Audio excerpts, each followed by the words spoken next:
ప్రపంచం ఎక్కడి నుండి వచ్చిందో, ఎక్కడికి పోతుందో ఎప్పుడైనా ఆలోచించారా?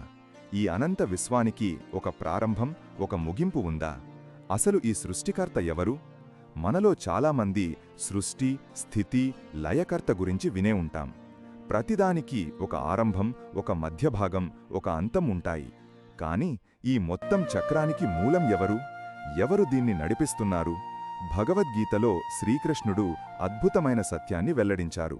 10వ అధ్యాయం 32వ శ్లోకంలో ఆయన ఇలా అంటారు: నేనే సమస్త సృష్టికి ఆది, మధ్య, అంతం.